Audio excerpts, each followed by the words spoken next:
الحمد لله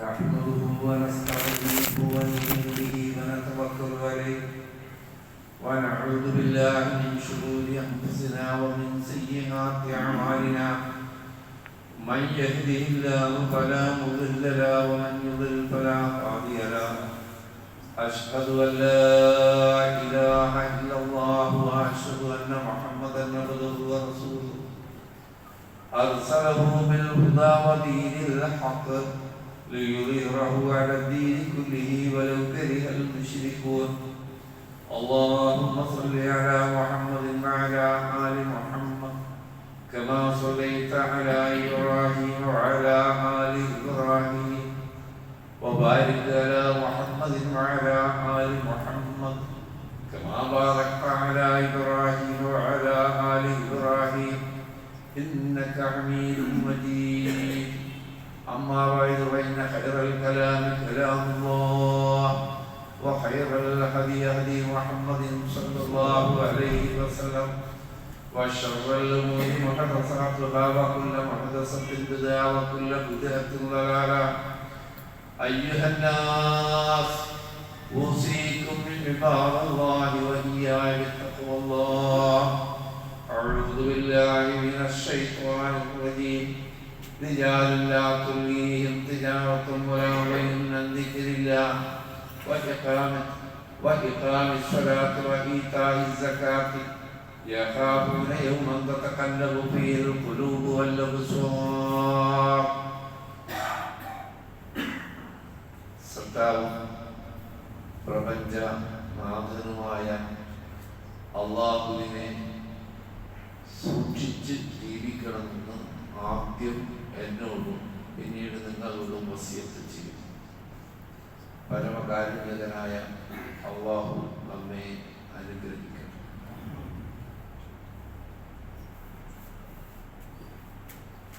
ആരെങ്കിലും നമുക്ക് ഒരു സമ്മാനം തരികയാണെങ്കിൽ അതും വിലപിടിച്ചൊരു സമ്മാനം, എത്ര സന്തോഷത്തോടു കൂടിയായിരിക്കും, എത്ര ആനന്ദത്തോടു കൂടിയായിരിക്കും നാം അത് സ്വീകരിക്കുക. ആ സമ്മാനം സ്വീകരിക്കാൻ നമുക്കൊരു വൈഷമ്യമോ ആലസ്യമോ മടിയോ ഉണ്ടാവുകയുമില്ല. പ്രിയ സഹോദരങ്ങളെ, അല്ലാഹു നമുക്ക് രാവിലും പകലിലുമായി 5 നേരത്തെ നമസ്കാരം നിർബന്ധമാക്കിയത് ഈ ഉമ്മത്തിനുള്ള അപാരമായ സമ്മാനമാണ്. ലോകത്ത് ഒരു സമുദായത്തിനും ആ സമ്മാനം നൽകപ്പെട്ടിട്ടില്ല. അത്രയും വില പിടിച്ചൊരു സമ്മാനമാണ് 5 നേരത്തെ നമസ്കാരം. അത് മനസ്സിലാക്കുന്ന ഒരു വിശ്വാസി ഒരു നിലയിലും ആ സമ്മാനം എനിക്ക് നഷ്ടപ്പെടരുതെന്ന് ആഗ്രഹിക്കുകയും അതിന് പരിശ്രമിക്കുകയും ചെയ്യും. നമുക്കെല്ലാം അറിയുന്ന പോലെ മിഹ്റാജിന്റെ രാവിൽ, അതായത് റസൂലുള്ളാഹി സ്വല്ലല്ലാഹു അലൈഹി വസല്ലം മദീനയിലേക്ക് ഹിജ്റ പോകുന്നതിന് മുമ്പ്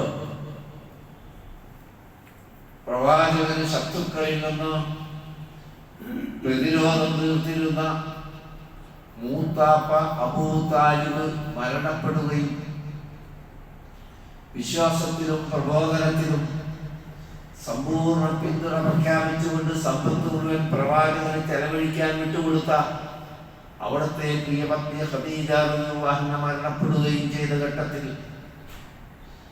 ചരിത്രത്തിൽ ആ കൊല്ലത്തിന് ദുഃഖവർഷം എന്നാണ് അറിയപ്പെടുന്നത്. പ്രവാചകൻ അങ്ങേയറ്റം സങ്കടപ്പെട്ടു പോയ ഒരു വർഷം. അല്ലാഹുവിന്റെ പ്രിയങ്കരനായ ദാസനായ മുഹമ്മദ് നബി സ്വല്ലല്ലാഹു അലൈഹി വസല്ലമയെ അല്ലാഹു ഈ പ്രപഞ്ച രഹസ്യം നേരിട്ട് ബോധ്യപ്പെടുത്താൻ എല്ലാ ക്ലേശങ്ങളിൽ നിന്നും എല്ലാ സങ്കടങ്ങളിൽ നിന്നും പ്രവാചകനെ മോചിപ്പിക്കാൻ ഉതകുന്ന വിധം മലക്കൂത്തി സമാവാതി വല്ല ആകാശങ്ങളുടെയും ഭൂമിയുടെയും ആധിപത്യ രഹസ്യം നേരിട്ട് പ്രവാചകനെ മോചിപ്പിക്കാൻ അല്ലാഹു ഉദ്ദേശിച്ചു. അങ്ങനെയാണ് ഇസ്റാഉം മിഅ്റാജും ഉണ്ടായത് എന്ന് നമുക്കറിയാം. ആ മിഅ്റാജിന്റെ രാവിലാണ് നേരിട്ട് അല്ലാഹു പ്രവാചകന് ആദ്യം കൽപ്പിക്കുന്നത് 50 നേരത്തെ 50 വക്തിലെ നമസ്കാരമാണ്. ഒരിക്കലും ഈ സമുദായത്തിന് സാധ്യമാവുകയില്ല. ആ ചരിത്രമല്ല ഞാൻ പറഞ്ഞു, നമസ്കാരത്തിന്റെ കാര്യമാണ്. ഇസ്രായേലിന്റെ മിഹ്റാജിന്റെ ചരിത്രമല്ല, അത് മറ്റൊരു സന്ദർഭത്തിലാണ്. 50 നേരത്തെ നമസ്കാരം ഇളവാവശ്യപ്പെട്ട അല്ലാഹു ഇളവ് നൽകി അവസാനം 5 നേരത്തെ നമസ്കാരത്തിൽ 5 നേരത്തെ നമസ്കാരം കാരുണ്യവാനായ തമ്പുരാൻ ഒരു കാര്യം കൂടി പ്രഖ്യാപിച്ചു. 50 വക്തിന്റെ പുണ്യം. 5 വക്തിലെ നമസ്കാരത്തിന് ആദ്യം കൽപ്പിച്ച 50 വക്ത് നമസ്കാരത്തിന്റെ പുണ്യം. അതിന് മുമ്പ് നിസ്കാരമുണ്ട്. മുഹമ്മദ് നബി സല്ലല്ലാഹു അലൈഹി വസല്ലം മുമ്പ് നമസ്കാരമുണ്ട്. ഇബ്രാഹിം നബിക്ക് നിസ്കാരം ഉണ്ടായിരുന്നു, മൂസാ നബിക്കും ഈസാ നബിക്കും ഒക്കെ നിസ്കാരം ഉണ്ടായിരുന്നു എന്ന് നമുക്കറിയാം. 5 നേരത്തെ നമസ്കാരം നിർബന്ധമാക്കപ്പെട്ട നമസ്കാരം അത് മുഹമ്മദ് നബി സല്ലല്ലാഹു അലൈഹി വസല്ലമക്കും ഈ ഉമ്മത്തിനും മാത്രമുള്ളതാണ്. അത്ര വലിയ ഭാഗ്യമായി കരുതേണ്ട ഒന്നാണ് 5 നേരത്തെ നിർബന്ധ നമസ്കാരം. എന്ത് കാരണത്താലും അതിലേക്ക് എത്തിപ്പെടാനാണ് ഒരു സത്യവിശ്വാസി ശ്രമിക്കുക. ഇപ്പൊ നമുക്ക് നമ്മളെ വിലയിരുത്താം, സ്വയം ആരെയും ബോധിപ്പിക്കണ്ട. എനിക്ക് എന്നെ, നിങ്ങൾക്ക് നിങ്ങളെ വിലയിരുത്താം. നമസ്കാരത്തിനായുള്ള ക്ഷണം കേൾക്കുമ്പോൾ, ബാങ്ക് കേൾക്കുമ്പോൾ നമുക്ക് അനുഭവപ്പെടുന്ന എന്ത്, ആ നമസ്കാരത്തിലേക്ക് എത്തിപ്പെടാനുള്ള ഒരു ത്വരയാണോ നമുക്ക് അനുഭവപ്പെടുന്നത്? അതല്ല ഒരു മടുപ്പാണോ, നമുക്ക് ശല്യമായിട്ടാണോ അനുഭവപ്പെടുന്നത്? നമുക്ക് നമ്മളെ വിലയിരുത്താം. അങ്ങനെ വഴിയിലേക്ക് വന്നുകൊണ്ടിരുന്ന നമസ്കരിക്കുന്ന ഒരാൾ ഏതെങ്കിലും ഒരു കാരണം കൊണ്ട് ഒരു വക്തിൽ പങ്കെടുക്കാൻ പറ്റാതെ വരുമ്പോൾ അയാൾക്ക് പ്രയാസം അനുഭവപ്പെടുന്നുണ്ടോ? ഒരു വിശ്വാസിക്ക് പ്രയാസമായിരിക്കും, ഭയങ്കര മാനസിക പ്രശ്നമായിരിക്കും. എനിക്ക് എത്താൻ പറ്റിയില്ലല്ലോ, നിസ്കരിക്കുകയല്ല എവിടെന്നാലും, പക്ഷെ ആ ജമാഅത്തിന് പങ്കെടുക്കാൻ കഴിഞ്ഞില്ലല്ലോ എന്നൊരു പ്രയാസം ആ മനുഷ്യൻ. നമ്മളെ വിലയിരുത്താൻ പറ്റും നമുക്ക് നമ്മുടെ ഈമാൻ എത്രയുണ്ട്, നമ്മുടെ തഖ്വ എത്രയുണ്ട് എന്ന് സ്വയം നമുക്ക് വിലയിരുത്താനാണ്. ഒരാളെ പറ്റി നാം വിധി കൽപ്പിക്കാനുമല്ല. നമ്മളെ കുറിച്ച് നമ്മൾ ചിന്തിച്ച് വേണ്ട തിരുത്തലുകൾ വരുത്താൻ വേണ്ടിയാണിത് പറഞ്ഞത്. അങ്ങനെ മനസ്സിലാക്കുമ്പോൾ ഒരു സമ്മാനമാണെന്ന് പറഞ്ഞ് രണ്ടാമത്തെ കാര്യം എന്താണ്? അള്ളാഹു പറഞ്ഞു സൂറത്ത് നൂറിലെ 37-ാമത്തെ ആയത്ത്, റിജാലുൻ ലാ തുൽഹീഹിം തിജാറത്തുൻ വലാ ബൈഉൻ അൻ ദിക്രില്ലാഹ്.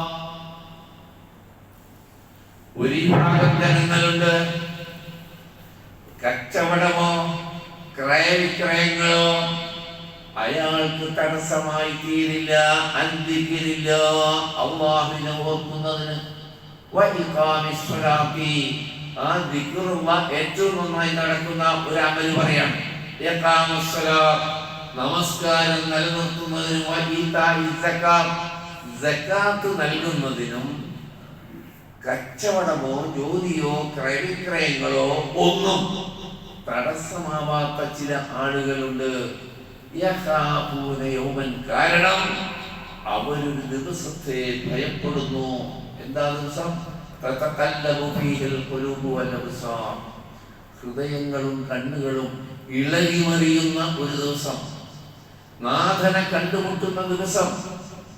ഹൃദയം ഇളകിമറിഞ്ഞു പോകുന്ന, തൊണ്ടക്കുടിയിലേക്ക് എത്തിയോ എന്ന് തോന്നിപ്പിക്കുന്ന, കണ്ണുകൾ ഒലിഞ്ഞു പോകുന്ന ഭയാനകമായ ഒരു ദിവസത്തെ ആ സത്യവിശ്വാസികൾ ഭയപ്പെടുന്നതിനാൽ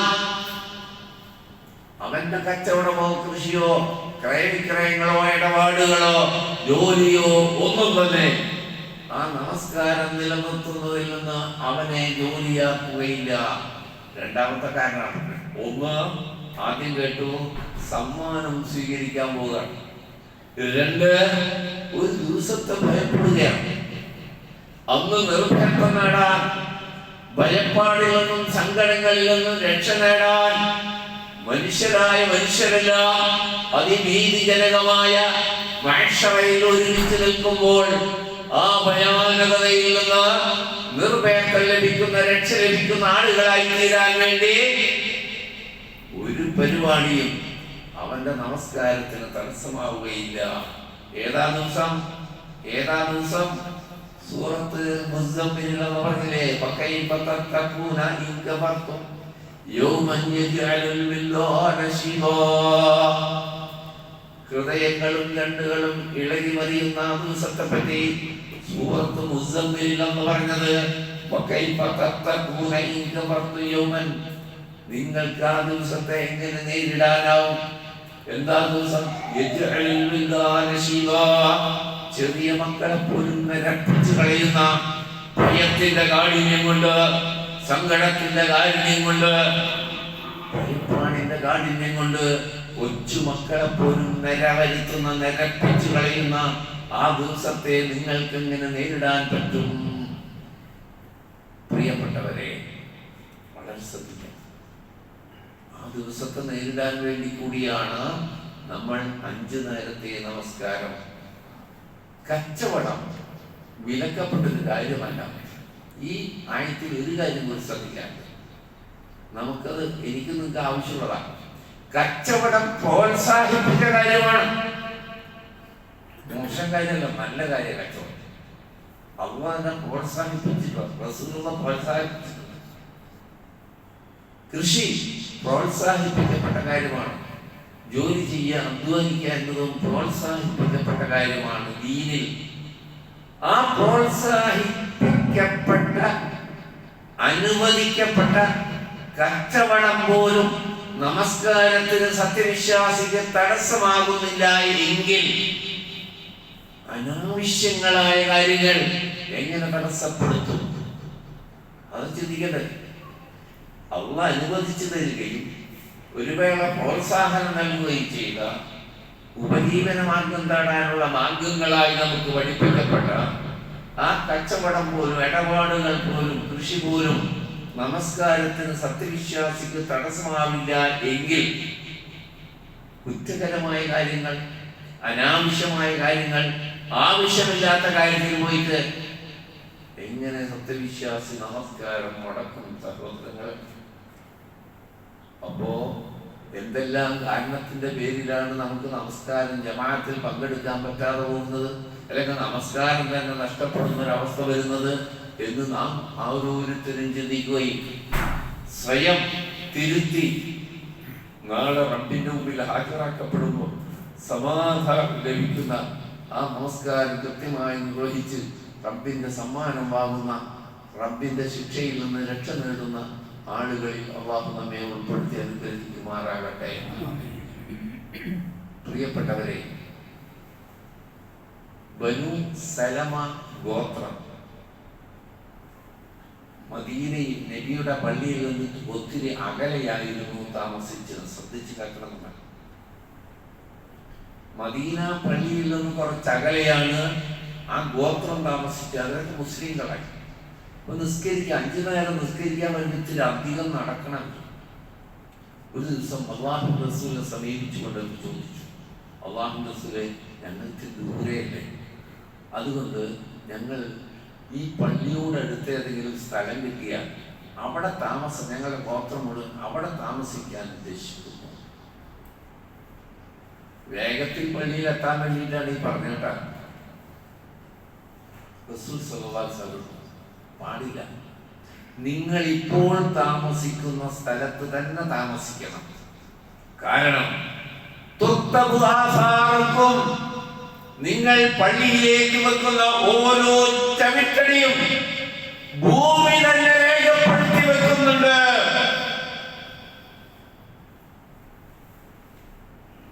നമുക്കിന്ന് നടക്കേണ്ട വണ്ടിന്റെ മിക്ക ആൾക്കാർക്ക് വണ്ടി ഇല്ലാത്തവരാണ്.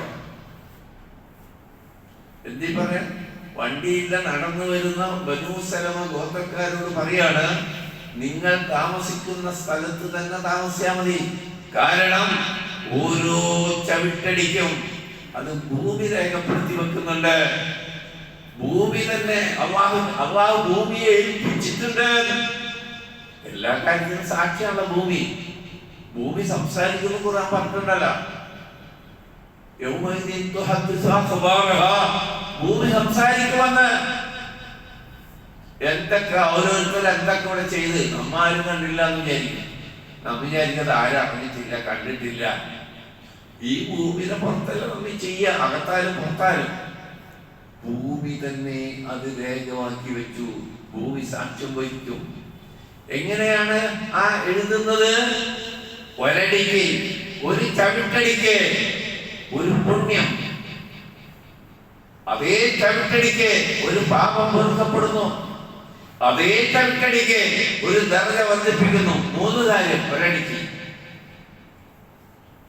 ആലോചിക്കുക നിങ്ങൾ. 3 ഗുണം. പള്ളിയിലേക്ക് നടന്നു വന്ന, ഇനി വാഹനം വന്നാലും കുറ്റമൊന്നുമില്ലട്ടാ. ഇത് അന്ന് വാഹനങ്ങളില്ല, നടന്നു വരുന്ന രീതി ആയതുകൊണ്ട് പറഞ്ഞു. അതുകൊണ്ട് വാഹനത്തിൽ വന്നാൽ കൂലിയൊന്നും കിട്ടൂല എന്നൊന്നും ആരും വിചാരിക്കണ്ട. ഒരു ചവിട്ടടിക്ക് ഒരു പുണ്യം അവന്റെ പേരിൽ അമ്മ രേഖപ്പെടുത്തി. ഒരു പാപം അവനിൽ നിന്ന് മാച്ചു കളഞ്ഞു. ഒരു ദർജ അള്ളാഹു വർദ്ധിപ്പിച്ചു. അതുകൊണ്ട് നിങ്ങൾ ഇപ്പൊ താമസിക്കുന്നവർക്ക് താമസിക്കാൻ കൂലി കിട്ടും. അവിടെ നിന്ന് നടന്നു വന്നു കഴിഞ്ഞാലേ കൂലി കിട്ടും എന്നാണ് ഈ പറഞ്ഞത്. കാരണം എന്തിനാ വരുന്നത്? റബ്ബുമായി മുനാജാത്ത് നടത്താൻ. കച്ചവടത്തിരക്കിലായിരുന്നു, ജീവിതത്തിരക്കിലായിരുന്നു, കൃഷിയിലായിരുന്നു, ജോലിയിലായിരുന്നു, ദുനിയാവിന്റെ പല വിഷയങ്ങളായിരുന്നു. അതിൽ നിന്ന് ഒഴിവെടുത്ത് എൻ്റെ റബ്ബ് ഞാനും മാത്രമുള്ള കുറച്ച് നിമിഷത്തേക്ക് എന്തൊരു ആഗ്രഹത്തോടു കൂടിയായിരുന്നു ഒരു വിശ്വാസം എഴുതുക. ഞാനും എൻ്റെ റബ്ബും മാത്രമുള്ള നിമിഷം. റസൂൽ പറയുന്നു, ഇന്നൽ മുസല്ലി യുനാദി റബ്ബഹു അസ്സ വജല്ല. നിശ്ചയമായി നമസ്കരിക്കുന്നവൻ അവന്റെ റബ്ബുമായി രഹസ്യ ഭാഷണം നടത്തുകയാണ്. അതുകൊണ്ട് അവൻ ശ്രദ്ധിക്കട്ടെ, എന്താണ് ഞാൻ എൻ്റെ റബ്ബിനോട് പറയുന്നത് എന്ന്. ഒരാൾ നിസ്കരിക്കുന്ന ശബ്ദം വേറെ നിസ്കരിക്കുന്ന ആൾക്ക് ഒരു ശല്യമായി തീരാൻ പാടില്ല. ഓർക്കെ, ഇവിടെ നിസ്കരിക്കുന്ന ആൾക്ക് മറ്റാളെ നിസ്കാരം തടസ്സമായി കൂടാ.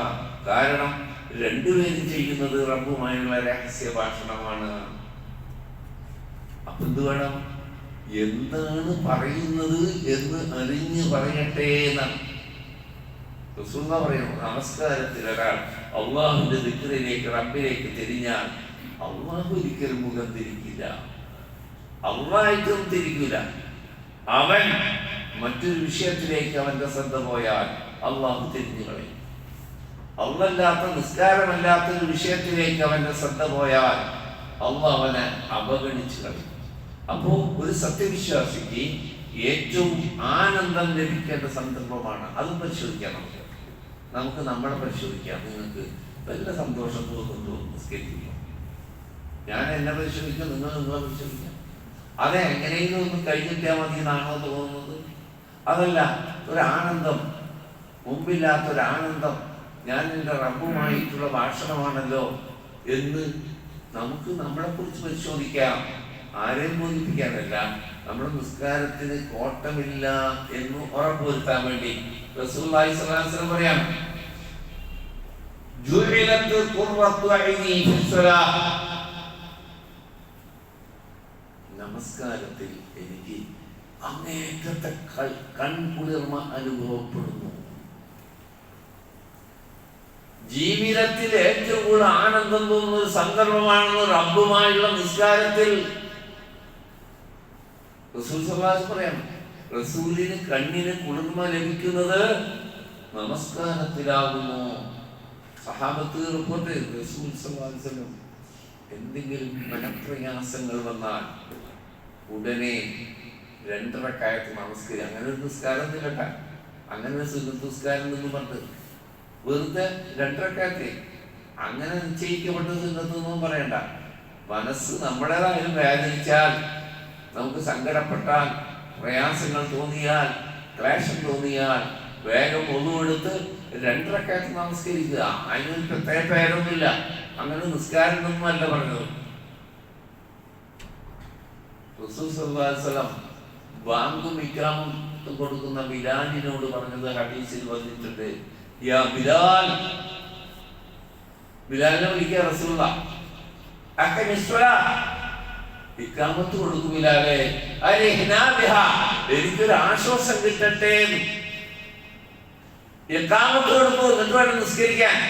ഇഖാമത്ത് കൊടുത്താലല്ലേ നിസ്കരിക്കാൻ പറ്റുള്ളൂ. റസൂലുള്ള പറയാണ്, എനിക്കൊരു ആശ്വാസം ലഭിക്കാൻ വേണ്ടി ബിലാലെ ഇഖാമത്ത് കൊടുക്കൂ, നിസ്കാരത്തിലേക്ക് ഞാൻ പ്രവേശിക്കട്ടെ. പ്രിയപ്പെട്ടവരെ, ശത്രുവിൽ നിന്ന്, അക്രമിയിൽ നിന്ന്, വന്യമൃഗങ്ങളിൽ നിന്ന് ഓടി രക്ഷപ്പെട്ട് സുരക്ഷിതനാവുന്ന അവസ്ഥയാണ് നമസ്കാരത്തിൽ എത്തിക്കുന്ന മുസ്ലിം വിശ്വാസം. വന്യമൃഗത്തിന്റെ അക്രമത്തിൽ നിന്ന് ഓടി വന്ന, അക്രമിയായ മനുഷ്യരിൽ നിന്ന് ഓടി വന്ന് സുരക്ഷിത താവളത്തിൽ എത്തിപ്പെടുമ്പോൾ എന്താണോ ഒരു ആശ്വാസം, അതേ ആശ്വാസമാണ് നമസ്കാരത്തിൽ എത്തിപ്പെട്ട വിശ്വാസിക്കുണ്ടാവേണ്ടത്. അല്ലാഹു നമ്മളെ അനുഗ്രഹിക്കട്ടെ. അതുപോലെ റബ്ബ് സ്വീകരിക്കുന്ന വിധം റസൂലുള്ളാഹി പഠിപ്പിച്ച പോലെ കൃത്യമായി നമസ്കരിച്ച് പുണ്യം നേടാൻ, അള്ളാഹിന്റെ ശിക്ഷയിൽ നിന്ന് രക്ഷപ്പെടാൻ അല്ലാഹു നമുക്ക് തൗഫീഖ് നൽകി അനുഗ്രഹിക്കുമാറാകട്ടെ.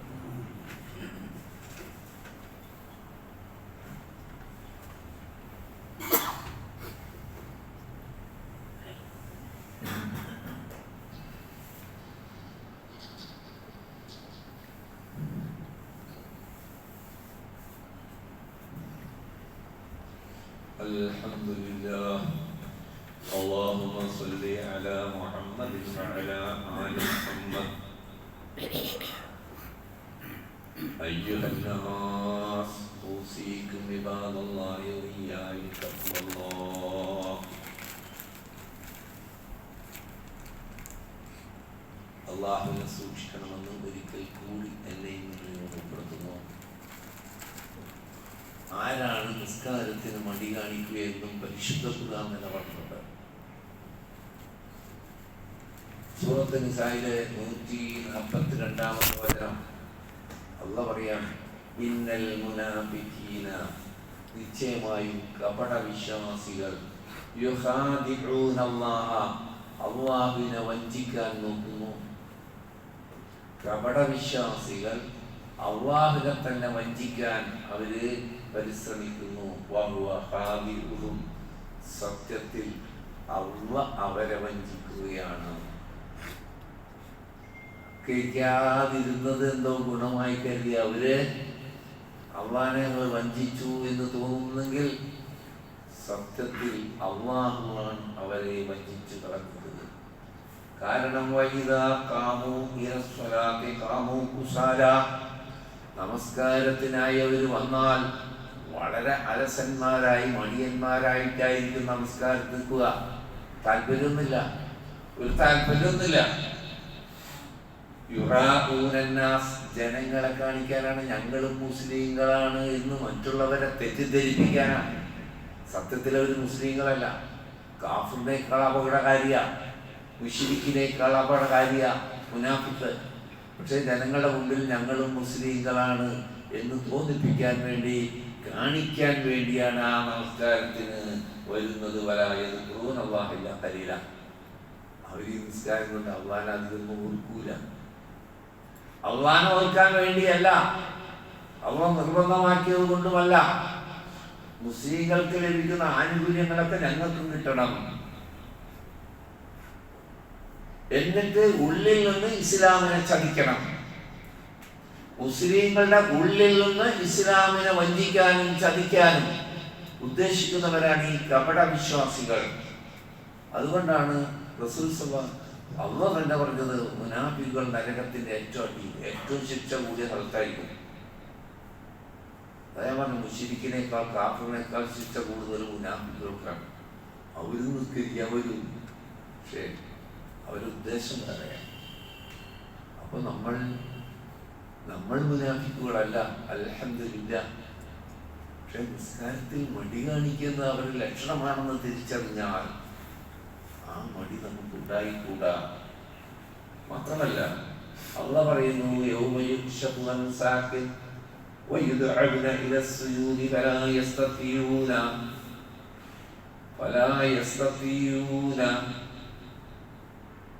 ഒരു ദിവസം വരും, യൗമ യുക്ശഫു അൻ സാഖിൻ,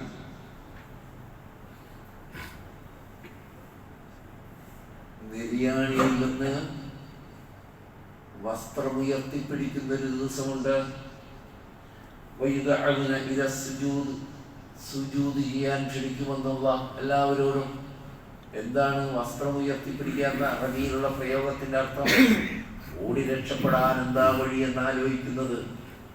അപകടകരമായ ഭീതിജനകമായ അന്തരീക്ഷത്തിൽ നിന്ന് ഓടി രക്ഷപ്പെടാൻ ശ്രമിക്കുന്ന നേരത്തെ പറഞ്ഞ ആ ദിവസം, അന്ന് അല്ലാഹു എല്ലാവരെയും സുജൂദ് ചെയ്യാൻ കൽപ്പിക്കും. ഫലാ യസ്തതിഊൻ, ഒരിക്കലും അതിനവർ കഴിയില്ല. ഖാശിയത്തൻ അബ്സാറുഹും, അവരുടെ കണ്ണുകൾ താഴ്ന്നതായിരിക്കും. തർഹഖുഹും ദില്ല, അവരുടെ മുഖം അപമാനം കൊണ്ട് നിന്ദത കൊണ്ട് പൊതിഞ്ഞിട്ടുണ്ടാവും. വഖദ് കാനൂ യുദഊന ഇല സുജൂദി വഹും സാലിമൂൻ. കാരണം അറിയോ, യാതൊരു പ്രശ്നമോ രോഗമോ പ്രശ്നമോ ഇല്ലാത്ത സമയത്ത് നിസ്കരിക്കാൻ വിളിച്ചപ്പോൾ വരാതിരുന്നതിനാൽ, അപ്പം നിസ്കരിക്കാത്തതിനാൽ, ഇപ്പം നിസ്കരിക്കാൻ അതിൻ്റെ കൊതിയുണ്ട്. പരലോകത്തിനെ മാഷറയിലാണ് ഇപ്പം നിസ്കരിച്ചൊന്ന് കാണിക്കേണ്ട ആഗ്രഹമുണ്ട്. പക്ഷെ മടങ്ങില്ല. റസൂൽ അതിനെ വിശദീകരിച്ചത്, ഇരുമ്പ് ശിരസിൽ നിന്ന് താഴെ വരെ ഇരുമ്പ് വിഴുങ്ങിയ ഒരു മനുഷ്യന് എങ്ങനെ റുക്കൂയിലേക്ക് പോകാൻ പറ്റും? എങ്ങനെ സുജൂദിലേക്ക് പോകാൻ പറ്റില്ല? ദുനിയാവിൽ യാതൊരു പ്രശ്നമില്ലാതെ നടന്ന കാലത്ത് നിസ്കരിക്കാൻ വിളിച്ചിരുന്നു, അപ്പൊ ഉത്തരം ചെയ്തില്ല. അതുകൊണ്ട് അവിടെ റബ്ബ് സുജൂദ് ചെയ്യാൻ പറയുമ്പോ അവർക്ക് ഉത്തരം ചെയ്യാൻ പറ്റില്ല. അല്ലാഹു അത്തരം അവസ്ഥയിൽ നമ്മളെ കാത്തു രക്ഷിക്കുമാറാകട്ടെ. ഈ വിഷയവുമായി പല ഹദീസുകളുമുണ്ട്. ഒരു ഹദീസ് കേട്ടോളൂ, കാന അസ്ഹാബുൻ നബി സല്ലല്ലാഹു അലൈഹി വസല്ലം ലാ യറൗന ശൈഅൻ മിനൽ അഅമാലി തറക്കഹു കുഫറൻ വലിഹുസ്സലാം. റസൂൽ സല്ലല്ലാഹു അലൈഹി വസല്ലമയുടെ സഹാബത്ത് ഒരു കർമ്മം ഉപേക്ഷിച്ചാൽ അവൻ കാഫിറായി പോകുമെന്ന വിഷയത്തിൽ നമസ്കാരത്തെ അല്ലാതെ മറ്റൊന്നും കണ്ടിട്ടില്ല. ഒരു അമല് ഉപേക്ഷിച്ചാൽ ഒരാൾ കാഫിറാകുമെങ്കിൽ സഹാബത്ത് മനസ്സിലാക്കിയത് നമസ്കാരം ഉപേക്ഷിച്ചാലല്ലാതെ, അതാണ് പ്രധാനം. അത് ഉപേക്ഷിച്ചാൽ കാഫിറായി. അതുകൊണ്ട് നമ്മൾ കുഫറിൽ നിന്നും ശിർക്കിൽ നിന്നും നിഫാഖിൽ നിന്നും രക്ഷപ്പെടുകയും റബ്ബിന്റെ ശിക്ഷയിൽ നിന്ന് രക്ഷപ്പെട്ട് അള്ളാഹുവിന്റെ സമ്മാനം സ്വീകരിക്കാൻ കഴിയുന്നവരിൽ നാം ഉൾപ്പെടേണ്ടതുണ്ട്. നമ്മളതിന് ആദ്യം നമസ്കാരത്തെ സ്നേഹിക്കണം. പറ്റാണ്ടാവുന്നത് അസ്വസ്ഥരായിരിക്കും. നമ്മൾ ഒരു ജമാഅത്തിൽ പങ്കെടുക്കാൻ കഴിയാതെ പോയാൽ അത് നമ്മൾ അങ്ങേയറ്റം പ്രയാസപ്പെടുത്തണം, എങ്ങനെയെങ്കിലും എത്തണമെന്ന ഒരു വിചാരം, ഇഷ്ടം. ജുഹൈന ഗോത്രവുമായി ഒരു യുദ്ധം നടന്നു പ്രവാചകന്റെ കാലഘട്ടത്തിൽ. ജുഹൈന ഗോത്രവും മുസ്ലിങ്ങൾ ഒരു യുദ്ധം നടന്നു. മുസ്ലിങ്ങളെ തീരെ പ്രതിരോധിക്കാൻ ജുഹൈന ഗോത്രത്തിന് കഴിയുന്നില്ല. ആ ഗോത്രത്തിന്റെ നേതാക്കൾ അവരുടെ സൈനികരോട് പറഞ്ഞ വിവരം അള്ളാഹു വഹീയിലൂടെ റസൂലിനെ അറിയിച്ചു. അത് റസൂൽ സഹാബത്തിന് പറഞ്ഞു കൊടുക്കാൻ. അവര് സ്വകാര്യമായിട്ട് പറഞ്ഞതാ. അവരെ ക്യാമ്പില്, ജുഹൈന ഗോത്രത്തിന്റെ സൈനിക ക്യാമ്പിൽ നേതാക്കന്മാര് ആ അനുയായികളോട് രഹസ്യമായി പറഞ്ഞ വർത്തമാനം അല്ലാഹു വഹീയായി റസൂലിനെ അറിയിച്ചിട്ട് റസൂലുള്ളാഹി സ്വല്ലല്ലാഹു അലൈഹി വസല്ലം സഹാബത്തിനെ അറിയിക്കാൻ. എന്താ പറഞ്ഞത്? നിങ്ങൾ വിഷമിക്കല്ലേ, ഇതാ അടുത്തൊരു സമയം വരാൻ പോകുന്നു. നമ്മൾ യുദ്ധം ചെയ്യുന്ന മുസ്ലിങ്ങൾക്ക് സ്വന്തം മക്കളെക്കാൾ ഇഷ്ടപ്പെട്ടൊരു നമസ്കാരത്തിന്റെ നേരാവൻ ആ സമയത്ത് നമുക്ക് ആക്രമിക്കാം. സ്വന്തം മക്കളെക്കാൾ ആ വിഭാഗം നിസ്കാരത്തെ ഇഷ്ടപ്പെടുന്നവരാണ്. അതുകൊണ്ട് അതിൽ മുഴിയാൻ പിന്നെ ആ സമയത്ത് ഒറ്റ ആക്രമണം നടത്താൻ നമുക്ക്. ഒറ്റ ആക്രമണം. അവർ നിസ്കാരത്തിലായിരിക്കും. അവർക്ക് മക്കളെക്കാൾ ഇഷ്ടമായിരിക്കും നിസ്കാരം.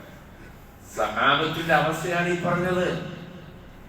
അതുകൊണ്ട് അള്ളാഹു നമസ്കാരത്തോടുള്ള ഇഷ്ടവും അഭിനിവേശവും നമ്മിൽ വർദ്ധിപ്പിക്കുമാറാകട്ടെ. പരമാവധി ജമാഅത്തായി തന്നെ നമസ്കരിക്കാൻ അള്ളാഹു നമുക്ക് തൗഫീഖ് നൽകി അനുഗ്രഹിക്കുമാറാകട്ടെ. ഈ വിഷയത്തിൽ നമുക്ക് വന്നുപോയ വീഴ്ചകൾ അള്ളാഹു പുറത്തു മാപ്പാക്കി തരുമാറാകട്ടെ. പ്രിയ സഹോദരങ്ങളെ, നമ്മുടെ പള്ളി പ്രസിഡന്റ് ഒരു കാര്യം എന്നെ അറിയിച്ചു. അദ്ദേഹത്തിൻ്റെ പരിചയത്വത്തിൽ ഒരു സഹോദരൻ ചെറുപ്പണം ഷുഗറിൻ്റെ വർധനയിൽ കുടുംബവും പ്രശ്നമാണ്, ചികിത്സിക്കാൻ പണമില്ല, ബെഡിൽ നിന്ന് എഴുന്നേൽക്കാൻ കഴിയാത്ത അവസ്ഥയിൽ അദ്ദേഹത്തെ സഹായിക്കണം എന്ന് ആവശ്യപ്പെട്ടതിനാൽ ഇന്ന് നിങ്ങൾ ബക്കറ്റിൽ നിക്ഷേപിക്കുന്ന പണം ആ രോഗിയുടെ സഹായത്തിനുള്ളതാണ് എന്നുകൂടി നിങ്ങൾ മനസ്സിലാക്കുക. اللهم اغفر للمؤمنين والمؤمنات والمسلمين والمسلمات الأحياء والأموات إنك مجيب الدعوات يا قاضي الحاجات. اللهم ربنا آتنا في الدنيا حسنة وفي الآخرة حسنة وقنا